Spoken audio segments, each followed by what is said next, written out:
এমন আগুন যা দুনিয়ার আগুন থেকে ৭০ গুণ বেশি তীব্র হবে। মানুষ তাদের জ্বলে পুড়ে যন্ত্রণায় ছটফট করবে, কিন্তু মৃত্যু ঘটবে না। সেখানে এমন ভয়ঙ্কর ঠান্ডা থাকবে যে মানুষ বরফের মতো জমে যাবে। সেখানে খাবার হিসেবে দেওয়া হবে কাঁটাযুক্ত বিষাক্ত জাক্কুম ফল, যা খেয়ে মানুষ যন্ত্রণায় ছটফট করবে। গ্লাস দিয়ে তাদেরকে পান করানো হবে ফুটন্ত পানি, দুর্গন্ধযুক্ত রক্ত ও পুজ। হ্যাঁ বন্ধু, এটা সেই ভয়াবহ জাহান্নাম যা প্রতিটি অপরাধীকে ফেস করতে হবে। আসুন এই ভিডিওতে সেই জাহান্নামের শুরু থেকে শেষ পর্যন্ত গল্প শুনে আসি, যার প্রতিটি কথা কোরআন ও হাদিস থেকে নেওয়া, কিন্তু দৃশ্যগুলো আর্টিফিশিয়াল ইন্টেলিজেন্সের সূক্ষ্ম কল্পনা শক্তির তৈরি। ইসরাফিল আলাইহিসসালাম প্রথমবারের মতো একটি দীর্ঘ গভীর শ্বাস নিলেন, তারপর ঠোঁট ছড়িয়ে দিলেন সিংহায়। অতল গহ্বর থেকে উঠে এলো সিংহার শব্দ, ভয়াবহ হাড় কাঁপানো শব্দ। প্রথমে তাতে কেঁপে উঠল মক্কা আল মুকাররমা, তারপর সেই ঢেউ ছড়িয়ে পড়ল মদিনা আল মুনাওয়ারাতে, আবৃত করল মসজিদে নববীর প্রতিটি ইট, প্রতিটি স্তম্ভ। কাঁপল ইস্তাম্বুল, দুলে উঠল ঐতিহাসিক আয়া সোফিয়া।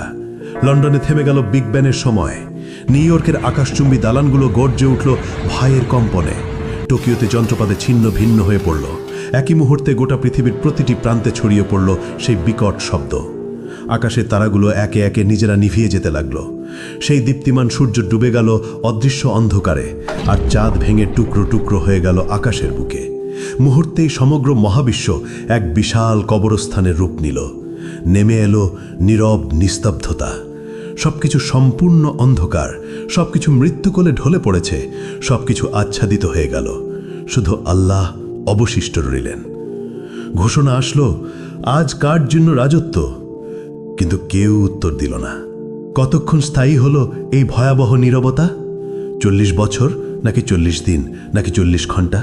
কেউ জানে না, কারণ সময়ও থেমে গেছে, স্থানও বিলীন হয়ে গেছে। শুধু আল্লাহ জানেন এই অপেক্ষার দৈর্ঘ্য কত হবে। মৃতরা মিশে গেছে মাটির সঙ্গে, হাড়গুলো মিশে গেছে ধুলায়, চুলগুলো পচে গেছে, নখের অস্তিত্ব নেই। কিন্তু আত্মাগুলো এখনো অপেক্ষায় আছে। বারজাকের জগতে তারা অপেক্ষা করছে, কারোর জন্য কবর শাস্তি, কারোর জন্য কবরের নেয়ামত। কিন্তু সবাই অপেক্ষায়। তারপর এলো সেই পবিত্র মুহূর্ত। দ্বিতীয় আদেশ প্রতিধ্বনিত হলো, সিংহায় আবার ফু দাও ইসরাফিল। ফলে ইসরাফিল নিলেন দ্বিতীয়বার গভীর শ্বাস। কিন্তু এবার তা ভিন্ন। এবার তা জীবনের শ্বাস, এবার তা পুনরুত্থানের শ্বাস। ইসরাফিল দ্বিতীয়বারের মতো সিংহায় ফু দিলেন। শব্দ ছড়িয়ে গেল সর্বত্র। পৃথিবী ফেটে যেতে লাগলো প্রচণ্ড শব্দে। এক এক করে কবরগুলো খুলে গেল। ভেতর থেকে উঠল হাত, তারপর বাহু, তারপর মাথা। হাড়গুলো একে একে জোড়া লাগলো। মাংস জুড়ে গেল হাড়ের সঙ্গে, চুল গজিয়ে উঠল মাথায়, চোখ বসে গেল চোখের কোটরে। প্রতিটি মানুষ দাঁড়িয়ে গেল একে একে, ধুলো মাটিতে ঢাকা, অবাক, নগ্ন, ভীত আর কাঁপছে। তারা জিজ্ঞেস করল, কে আমাদের ঘুম থেকে জাগালো? তারপর তারা মনে করল সেই ভয়াবহ সত্য। তারা বলতে লাগলো, হায় আফসোস, আমাদের নবীগণ সত্য বলেছিলেন। এটাই সেই প্রতিশ্রুতি যা দয়াময় আল্লাহ দিয়েছেন। এই চিৎকার ছড়িয়ে পড়ল চারদিকে, প্রতিধ্বনিত হলো আর্তনাদ। কিন্তু এখন অনেক দেরি হয়ে গেছে। ভয়ঙ্কর ভয় বিরাজ করছে সবখানে। তারা পালানোর জায়গা খুঁজছেন, কিন্তু নেই। তারা লুকানোর জায়গা খুঁজছেন, কিন্তু তাও নেই। তারপর দূর থেকে ভেসে আসছে কণ্ঠস্বর। ফেরেশতাগণ বললেন, লাইন ধরো সবাই, হাসরের ময়দানে যাও। এই আদেশ শুনে মানুষ যেন পালহারা ভেড়ার পাল। টেনে নেওয়া হচ্ছে একে একে, দলবদ্ধভাবে। কাঁপতে কাঁপতে হাঁটছে, শ্বাস আটকে যাচ্ছে, হৃৎপিণ্ড দ্রুত কাঁপছে। তারা ফিসফিস করছে, ইয়া রাব্বি, ইয়া রাব্বি। কিন্তু এখন অনেক দেরি হয়ে গেছে। যখন সুযোগ ছিল দুনিয়ায়, তখন তারা নামাজ পড়েনি, তখন তারা আল্লাহকে মনে রাখেনি। এখন মনে পড়ছে, কিন্তু খুব দেরি হয়ে গেছে। এদিকে হাসরের ময়দান পৃথিবীর মতো বিস্তৃত, বরং আরও প্রশস্ত। কোটি কোটি মানুষ, অসংখ্য প্রাণ একত্রে। আদম আলাইহিসসালাম থেকে শেষ নবজাতক পর্যন্ত সবাই এখানে উপস্থিত। অসংখ্য ভিড়, শ্বাস নেবার জায়গা নেই, চলাফেরার জায়গা নেই। মানুষ ভয়ে একে অপরকে চেপে ধরছে। সূর্যকে কাছে আনা হয়েছে ঠিক মাথার উপরে, শুধু 1 মাইল দূরে। কি অসহ্য তাপ! শরীর থেকে ঘাম ঝরছে অবিরত। কেউ তাদের গোড়ালি পর্যন্ত ঘামে ডুবে আছে। এরা সামান্য পাপী। কেউ হাঁটু পর্যন্ত ডুবে আছে, এরা মাঝারি পাপী। কেউ কোমর পর্যন্ত ডুবে আছে, এরা অনেক পাপী। কেউ গলা পর্যন্ত ডুবে আছে, এরা মারাত্মক পাপী। কেউ ঘামের মধ্যে মুখ নাক ঢেকে আছে, এরা সবচেয়ে ভয়ানক পাপী। তারা ঘেমে ডুবে যাচ্ছে কিন্তু মরতে পারছে না, কারণ মৃত্যু আর নেই। এই শাস্তির মধ্যেই সময় অতিবাহিত হচ্ছে, বছরের পর বছর কেটে যাচ্ছে, তবুও তারা দাঁড়িয়ে। হাসরের ময়দানে 1000 বছর গেল, 2000 বছর গেল, 3000 গেল, 5000 গেল, 10,000 গেল, এইভাবে 50,000 বছর চলে গেল। তবুও তারা অপেক্ষায়। তারা কাঁদছে, ইয়া রাব্বি, ইয়া রাব্বি, আমাদের বিচার শুরু করো না এখনই। এই অপেক্ষা শাস্তির চেয়েও কঠিন। আমাদেরকে জাহান্নামে নিক্ষেপ করো, কিন্তু তবুও এই অপেক্ষা শেষ করো। আমরা আর পারছি না। কিন্তু আল্লাহ, যিনি ন্যায় বিচারক, তাদেরকে অপেক্ষায় রাখলেন। কারণ দুনিয়ায় তারা তার আদেশকে অপেক্ষায় রেখেছিল। তারা সালাত বিলম্বিত করেছিল, তারা তওবা পিছিয়ে দিয়েছিল। আর আজ তারাই অপেক্ষায়। এমন সময় জাহান্নামের আগমন। হঠাৎ দূর থেকে একটা ভয়ঙ্কর শব্দ ভেসে এলো, যেন 1000 আগ্নেয়গিরি বিস্ফোরিত হচ্ছে, যেন লক্ষ ভূমিকম্প একসঙ্গে ঘটছে। শব্দ ক্রমশ তাদের কাছে আসছে। মানুষ কানে আঙুল দিচ্ছেন, কিন্তু কোনো লাভ নেই। শব্দ তাদের হাড় কাঁপিয়ে দিচ্ছে, অস্থিমজ্জায় ঢুকে যাচ্ছে। তারপর দূর থেকে দেখা দিল জাহান্নাম, ভয়ঙ্কর জাহান্নাম। 70,000 শৃঙ্খল দিয়ে বাঁধা, প্রত্যেক শৃঙ্খলে 70,000 ফেরেশতা টেনে আনছে।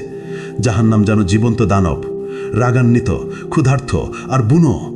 মানুষকে দেখে সে আরও দ্রুত ছুটতে চায়। শৃঙ্খল টেনে ধরে আছে ফেরেশতারা অত্যন্ত কষ্টে। জাহান্নাম গর্জে উঠছে। সে মানুষকে কেড়ে খেতে চায়। যখন হাসরের মাঠের দিকে আসে, তার ক্রোধ আর ধরে রাখা যায় না। হঠাৎ ভেতর থেকে বের হলো এক বিশাল অগ্নিপিণ্ড। একটি মোটো পাহাড়ের মতো আকারের জ্বলন্ত দাউ দাউ করা আগুন বিদ্যুতের গতিতে হাসরের মাঠের দিকে ছুটে এলো। কয়েক সেকেন্ডের মধ্যে মানুষের কাছে পৌঁছে গেল সেই আগুন। দেখে মানুষ পাগল হয়ে গেল। তারা দৌড়াতে লাগলো, কিন্তু কোথায়? সেই জায়গা তো নেই যেদিকে দৌড়াচ্ছে আগুন, ওখানেই। যেদিকে তাকাচ্ছে আগুন, সেখানেই। তারা লুকিয়ে যাবার জায়গা খুঁজছেন, নিজেদের মাটিতে ছুঁড়ে ফেলছেন, কিন্তু আগুন থেমে নেই, এগিয়ে আসছেই অবিরত। মাত্র কয়েক সেকেন্ড বাকি। এর মধ্যে এটি পুড়িয়ে ফেলবে সমগ্র হাসরের ময়দান। কোটি কোটি মানুষ ছাই হয়ে যাবে। কিন্তু সেই শেষ মুহূর্তে আসমান থেকে নূরের ঝলক নিয়ে আসবেন জিব্রাইল আলাইহিস সালাম। তার হাতে একটি ছোট পাত্র, ভেতরে স্বচ্ছ এক তরল পানি। তিনি সেই তরল ঢেলে দিলেন সেই বিশাল অগ্নিখণ্ডের উপর।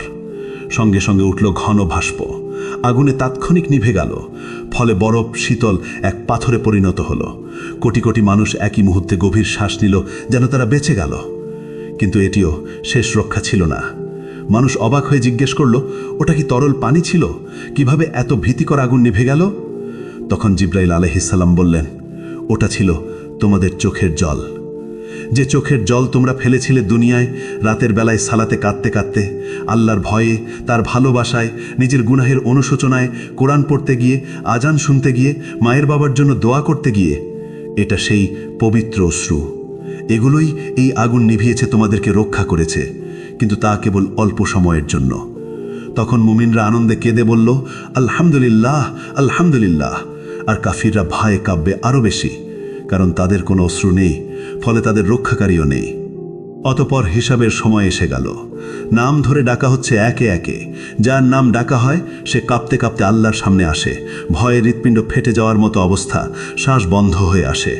মহান আল্লাহ তার হাতে দেন হিসাবের বই। এটাই জীবনের চূড়ান্ত সিদ্ধান্ত। যে সৎকর্ম করেছে তার বই ডান হাতে দেওয়া হয়, সে আনন্দে বলে ওঠে, নাও পড়ো আমার হিসাব, আমি নিশ্চিত ছিলাম আমাকে হিসেব দিতে হবে। আর যে মন্দ কর্ম করেছে তার বই দেওয়া হয় বাম হাতে, পেছন দিক থেকে। সে উন্মাদ হয়ে চিৎকার করে ওঠে, হায় আফসোস, যদি আমাকে বইটা না দেওয়া হতো, যদি আমি আমার হিসেব না জানতাম। তখন মানুষ ভয়ে ভয়ে হতাশায় মিথ্যা বলল, ইয়া রব, আমি কিছুই করি নাই। ইয়া রব, আমি জানতাম না। ইয়া রব, আমি নির্দোষ। ইয়া রব, এটা আমার ছিল না, আমি খেয়াল করিনি। তখন আল্লাহ বললেন, মিথ্যা বলো না, তোমরা সত্য লুকাতে পারবে না। সবকিছু লেখা আছে, সবকিছু সংরক্ষিত আছে। তখন হঠাৎ মানুষের মুখ সিল করে দেওয়া হলো, কিন্তু মানুষের হাত কথা বলতে শুরু করলো। মুখ নেই, কিন্তু শব্দ আসে। ইয়া রব, এই হাতে সে টাকা চুরি করেছে। ইয়া রব, এই হাতে সে হারামে হাত দিয়েছে। ইয়া রব, এই হাতে সে জুলুম করেছে। পা সাক্ষ্য দিল, ইয়া রব, এই পা দিয়ে সে দৌড়ে গিয়েছে গুনাহের পথে। ইয়া রব, এই পা দিয়ে সে গিয়েছে জুলুমে। ইয়া রব, এই পা দিয়ে সে যায়নি মসজিদে। চোখ জানালো, ইয়া রব, এই চোখ দিয়ে সে হারামের দিকে তাকিয়েছে। ইয়া রব, এই চোখ দিয়ে সে নোংরা ছবি দেখেছে। কান বলে উঠল, ইয়া রব, এই কান দিয়ে সে হারাম শুনেছে। ইয়া রব, এই কান দিয়ে সে গীবত শুনেছে। জিভা বলে উঠল, ইয়া রব, এই জিভা দিয়ে সে মিথ্যা বলেছে। ইয়া রব, এই জিভা দিয়ে সে গীবত করেছে। ইয়া রব, এই জিভা দিয়ে সে গালাগাল করেছে। মানুষ হতবাক হয়ে গেল। নিজের অঙ্গ প্রত্যঙ্গই তাকে ধোঁকা দিচ্ছে। তারা আক্ষেপে নিজেদের চামড়াকে বলল, তোমরা কেন আমাদের বিরুদ্ধে সাক্ষ্য দিলে? তারা উত্তর দিল, আল্লাহ যিনি সবকিছুকে কথা বলান, তিনি আমাদেরও কথা বলায়। এভাবে সত্য প্রকাশ হয়ে গেল পুরোপুরি। কিছুই আর গোপন থাকল না। সে আর মিথ্যা বলতে পারল না, সে আর অস্বীকার করতে পারল না, কারণ তার নিজের দেহ সাক্ষ্য দিয়েছে। অতঃপর প্রত্যেক কাজের ন্যায় বিচার হবে। অতি সামান্য ভালো কাজেরও প্রতিদান পাবে, অতি সামান্য মন্দ কাজেরও শাস্তি পাবে। কিছু বান্দাকে আল্লাহ ক্ষমা করলেন তার রহমতে, তার করুণায়, কিন্তু অধিকাংশ যাবে জাহান্নামে। আদম সন্তানের প্রতি ১,৯৯৯ জন যাবে জাহান্নামে। এভাবে হিসেব শেষ হলো। এবার আসলো বিচ্ছেদের সময়ে। মানুষকে লোহার শৃঙ্খল গলায়, হাতে, পায়ে দিয়ে ভেড়ার পালের মতো টেনে নেওয়া হচ্ছে জাহান্নামের দিকে। তারা কাঁদছে মিনতি করে, ইয়া রব, আমাদের আরেকবার সুযোগ দাও, আমাদেরকে দুনিয়ায় ফিরিয়ে দাও, আমরা নিজেদের ঠিক করব, আমরা ভালো হয়ে যাব। কিন্তু না, অনেক দেরি হয়ে গেছে, আর এমন সুযোগ নেই। ফেরেশতারা তাদেরকে টেনে নিয়ে যাচ্ছে নিষ্ঠুরভাবে। চলো, এটাই তোমাদের জায়গা। অতঃপর জাহান্নামের উপর বিস্তৃত হলো একটা সেতু, চুলের মতো সূক্ষ্ম, তরোয়ালের মতো ধারালো। হ্যাঁ, এটাই সিরাত। তাদেরকে তা অতিক্রম করতেই হবে। কিন্তু কিভাবে? এমন সূক্ষ্ম সেতু পার হওয়া কি সম্ভব? মুমিনরা তাদের নূর নিয়ে যাবে। তাদের জন্য এটি হবে সমতল রাস্তার মতো, তারা সহজেই দৌড়ে পার হয়ে যাবে। কিন্তু মুনাফিকরা আটকে যাবে মাঝপথে, তাদের নূর নিভে যাবে, ফলে তারা অন্ধকারে পড়ে থাকবে। আর কাফিরদের কোনো নূর নেই, তারা এক পাও ফেলতে পারে না, তারা হোঁচট খায়, পড়ে যায়, বেশিরভাগ সিরাত পার হতে পারবে না। তারা হোঁচট খেয়ে জাহান্নামে পড়ে যায়, যেন ৭০ বছর ধরে পড়ে যাচ্ছে জাহান্নামের গহ্বরে। প্রতিটি পতন এক একটি চিৎকার, লক্ষ চিৎকার, কোটি কোটি চিৎকার। জাহান্নাম হাঁ করে অপেক্ষা করছে ক্ষুধার্ত দানবের মতো। সে গিলে নিচ্ছে পতিতদের একের পর এক, একজন, দুজন, হাজারো, লাখো কোটি গিলে যাচ্ছে অবিরাম, কখনো ভরে না। আল্লাহ তখন জিজ্ঞেস করবেন, তুমি কি ভরে গেছো? জাহান্নাম বলল, আরও আছে কি? আমি এখনো ক্ষুধার্ত, আমি এখনো ভরি নাই। অতঃপর যখন পতিতরা জাহান্নামে প্রবেশ করে, তারা সম্মুখীন হয় এক ভয়ঙ্কর উত্তাপের। এই পৃথিবীর আগুনের তুলনায় ৭০ গুণ বেশি তাপ। তাদের চামড়া সঙ্গে সঙ্গে পুড়ে যায়, তারপর নতুন চামড়া আসে, আবার তা পুড়ে যায়। এভাবে চলছেই আছে। জাহান্নামের আগুন মানুষ ও পাথর দ্বারা জ্বালানি পেল, ফলে এটি অকল্পনীয় উত্তাপে জ্বলে উঠল। ফলে তাদের শুরু হলো তৃষ্ণা, ভয়ঙ্কর তৃষ্ণা। তারা পানি চাইবে, দেওয়া হবে, কিন্তু কেমন পানি? তাদের দেওয়া হবে ফুটন্ত পানি, যা তাদের অন্ত্র ছিঁড়ে ফেলবে। তাদের দেওয়া হবে পুজ পান করতে, তারা তা গিলতে চাইবে কিন্তু পারবে না। প্রতিটি দিক থেকে মৃত্যু তাদের কাছে আসবে, কিন্তু তারা মরবে না। তারা খাদ্য চাইবে, দেওয়া হবে, কিন্তু কেমন খাদ্য? তাদের খাদ্য হবে কেবল কাঁটাযুক্ত উদ্ভিদ। এটি এমন এক জাক্কুম বৃক্ষ যা জাহান্নামের তলদেশ থেকে জন্মায়। এর ফল শয়তানের মাথার মতো। প্রতিটি গ্রাসে আরাম নয়, বরং ব্যথা আসে। তারা না চাইলেও জোর করে তা তাদের খাওয়ানো হবে। জাহান্নামের শাস্তি শুধু উত্তপ্ত আগুন নয়, এখানে আছে জামহেরি, যা ততকেই কষ্টদায়ক ঠান্ডা যেমন আগুনের উত্তাপ। অসহ্যনীয় গরম আর ঠান্ডা প্রমাণ করে যে জাহান্নামের যন্ত্রণা সব দিক থেকে ঘিরে রাখবে। এখন সবাই তাদের স্থান খুঁজে নিয়েছে। জান্নাতের মানুষ জান্নাতে, আর জাহান্নামের মানুষ জাহান্নামে। দরজাগুলো চিরতরে বন্ধ হয়ে গেছে, ভাগ্য নির্ধারিত হয়ে গেছে, চিরকালীন সময় শুরু হয়েছে, আর কোনো ফেরত নেই। জাহান্নামের মানুষ সেখানে চিরকাল থাকবে, চিরকাল, ট্রিলিয়ন বছর, কোয়াড্রিলিয়ন বছর, কখনো শেষ হবে না। জাহান্নামের 7টি দরজা রয়েছে, অর্থাৎ 7টি আলাদা স্তর, 7টি আলাদা দরজা, 7টি শাস্তি। 7টি দরজা পাহাড়ের মতো বিশাল। একটির নিচে আরেকটি স্তূপ হয়ে আছে গভীরতর দিকে। ওই দরজাগুলোর আড়াল থেকে এক আলো জ্বলে ওঠে, যা হৃদয় ভয়ের সঞ্চার করে। এই দরজা প্রহরীর সামনেই থাকবে চুপ, বজ্রের মতো চেহারা, কঠোরতায় খোদাই করা। জাহান্নাম সৃষ্টির দিন থেকে সে কখনো হাসেনি। অটল নির্মম প্রহরায় অবিচল। প্রতিটি দরজা ভিন্ন পাপীদের জন্য, প্রতিটি স্তরে আলাদা শাস্তি, কেউ হালকা, কেউ ভয়ঙ্কর। লোকেরা জাহান্নামের দারোয়ান মালিককে ডাকবে, হে মালিক, তোমার রবকে ডাকো, আমাদের জীবন শেষ করে দিক। কিন্তু মালিক উত্তর দেবে শুধু নীরবতায়। প্রথম দরজা আকাশ কাঁপানো গর্জনে খুলবে। এর উপর লেখা থাকবে জাহান্নাম। এই স্থান মুসলিমদের জন্য, যারা ঈমান এনেছিল কিন্তু গাফেল ছিল, ঈমানবার যারা সলাৎ ছেড়েছিল, যারা বলতো পরে পড়ব, যারা মিথ্যাকে অভ্যাস মানিয়েছিল, যারা মানুষকে কষ্ট দিয়েছে, অন্যায় করেছে, মানুষের হক মেরেছে, যারা বলেছে আল্লাহ তো ক্ষমা করে দেবেন কিন্তু তাওবা করেনি। তারা যখন প্রবেশ করবে তখন তারা কেঁপে উঠবে, আমরা কি ঈমানদার ছিলাম না? আমরা কি শাহাদা বলিনি? হ্যাঁ বলেছিল, কিন্তু এর দায়িত্ব পালন করেনি। এখানকার শাস্তি অস্থায়ী। যতদিন তাদের গোনা থাকবে ততদিন শাস্তি চলবে, তারপর তারা জান্নাতে যাবে। কিন্তু ততদিন পর্যন্ত প্রতিটি ছেড়ে দেওয়া সলাৎ সমান একটি আগুন, প্রতিটি মিথ্যা একটি শিখা, প্রতিটি গুনাহ একটি যন্ত্রণা। আর দ্বিতীয় দরজা খুলবে এক বুনো চিৎকারে। তার নাম লাজা, অর্থাৎ এমন শিখা যা গ্রাস করে। এ আগুন জীবন্ত, এটি যেন বুদ্ধি রাখে, শিখার খোঁজে। এটি খুঁজে নেয় তাদেরকে যারা ইসলামকে উপহাস করেছে, যারা কোরআনের আয়াত শুনে হেসেছে, যারা আজান শুনে উপেক্ষা করেছে, যারা মুসলমানদের নিয়ে ঠাট্টা করেছে। লাজা তাদেরকে আক্রমণ করবে, সাপের মতো লাফিয়ে পড়ে, সিংহের মতো মাংস ছিঁড়ে ফেলবে, হাড় ভাঙবে, আবার তা জুড়ে দিবে, কারণ এখানে ব্যথা এক অন্তহীন চক্র। আর তৃতীয় দরজা সাকার, গভীর নীরবতায় খুলবে। সাকার হলো আগুন যা ধ্বংস করে। এখানে শাস্তি তাদের জন্য যারা ক্ষুধার্তকে দেখে বলেছে আমার সমস্যা নয়, যারা ইয়াতিমকে জেনেও ফিরেছে, যারা গরিবকে উপেক্ষা করেছে, যারা সাহায্য প্রার্থীকে ফেলে গেছে, যারা শুধু আরামে মগ্ন থেকেছে।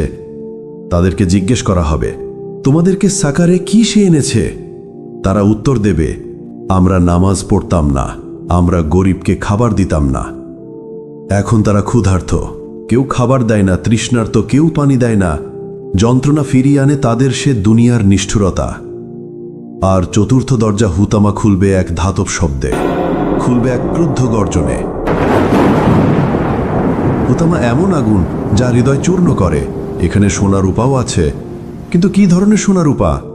সেখানে আছে আগুনে গলিত জ্বলন্ত সোনা রূপা, যেসব ধনীরা ধন গণনা করত বারবার, যারা বলতো আর একটু চাই, যারা গরিবকে বিদ্রুপ করেছে, সম্পদকে উপাসনা করেছে, তাদের শাস্তি এখানেই হবে। তাদের সোনা হবে গলায় শৃঙ্খল, রূপা হবে লোহার চাবুক। হুতামা শুধু শরীর পোড়ায় না, এটা হৃদয়কে আক্রমণ করে। লোভী হৃদয়কে, স্বার্থপর হৃদয়কে বারবার গলিয়ে আবার তৈরি করে, আবার গলিয়ে দেয় এক অন্তহীন যন্ত্রণা। আর পঞ্চম দরজা জাহিম। জাহিম হচ্ছে দাও দাও শিখার ভাটি। এখানে শাস্তি তাদের যারা অহংকারী, যারা দুর্বলদের উপর অত্যাচার করেছে, এমন শাসক যারা প্রজাদের জুলুম করেছে, এমন মালিক যারা শ্রমিকদের কষ্ট দিয়েছে, এমন স্বামী যারা স্ত্রীকে মেরেছে, এমন পিতা যারা সন্তানদের কষ্ট দিয়েছে, যারা মনে করেছে তাদের সিংহাসন আল্লাহর আরশের চেয়ে বড়। আর ষষ্ঠ দরজা সাইর, খুলবে যুদ্ধের আর্তনাদে। সাইর হলো রাগান্বিত আগুন, যারা নবীদের সাথে শত্রুতা করেছে, যারা রক্তপাতের স্থপতি, যারা শান্তি নষ্ট করেছে। এক কথায় প্ররোচনাকারী, যুদ্ধবাজ, হত্যাকারীরা এখানেই থাকবে। এখানে প্রতিটি হাড় চিৎকার করবে, প্রতিটি শ্বাস কাজগিলার মতো ব্যথা দিবে। তাদের অত্যাচারিতদের চিৎকার তাদের চারপাশে প্রতিধ্বনিত হবে। আর সপ্তম দরজা হাবিয়া খুলবে এক গভীর ক্রন্দনে। আল হাবিয়া অর্থ অন্তহীন অথল খাদ, সবচেয়ে গভীর অন্ধকার স্থান। এখানে প্রবেশ করবে মুনাফিকরা।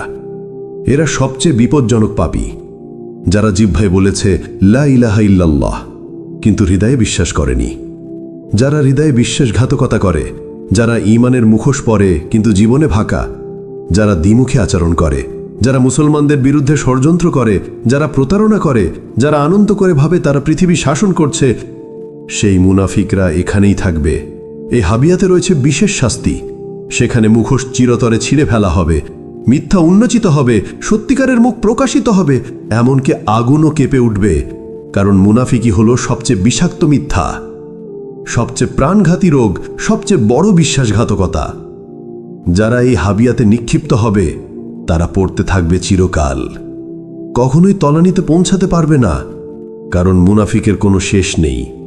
প্রিয় বন্ধু, আপনি এই পর্যন্ত ভিডিওটি দেখেছেন, এই ভীতিকর দৃশ্যগুলো দেখেছেন, এই ভয়াবহ শাস্তিগুলো শুনেছেন। এখন সিদ্ধান্ত নেওয়ার সময়। আপনি কোন দলে থাকতে চান, জান্নাতে নাকি জাহান্নামে? এটা আপনার হাতে, এটা আপনার সিদ্ধান্ত। আপনার এখনো সময় আছে, আপনি এখনো শ্বাস নিচ্ছেন, আপনার এখনো সুযোগ আছে, আপনার হৃদয় এখনো ধপক করছে, আপনার আত্মা এখনো জীবিত, তাওবার দরজা এখনো খোলা। কিন্তু কতদিন পর্যন্ত? আজ রাত পর্যন্ত, নাকি আগামীকাল পর্যন্ত, নাকি পরের সপ্তাহ পর্যন্ত? কেউ জানে না, শুধু আল্লাহ জানেন। সিংহে যে কোনো মুহূর্তে ফু দেওয়া যেতে পারে, যে কোনো শ্বাসে, যে কোনো সেকেন্ডে ইসরাফিল অপেক্ষা করছে আল্লাহর আদেশের জন্য। আর আপনি এখনো গাফেল, এখনো খেলায় মেতে আছেন, এখনো বলছেন পরে করব, পরে সলাৎ পড়ব, পরে তাওবা করব, পরে নিজেকে ঠিক করব। কিন্তু সেই পরে যদি আর কখনো না আসে, যদি আজ রাতই হয় আপনার শেষ রাত, আপনি কি প্রস্তুত? সত্যিই কি প্রস্তুত? এই ভিডিওটি শেয়ার করুন আপনার প্রিয়জনদের সাথে। শেয়ার করুন, কারণ জাহান্নাম বাস্তব। এখানে বলা প্রতিটি কথাই সত্য, সবই পবিত্র কোরআনে লেখা আছে। আল্লাহু আকবার।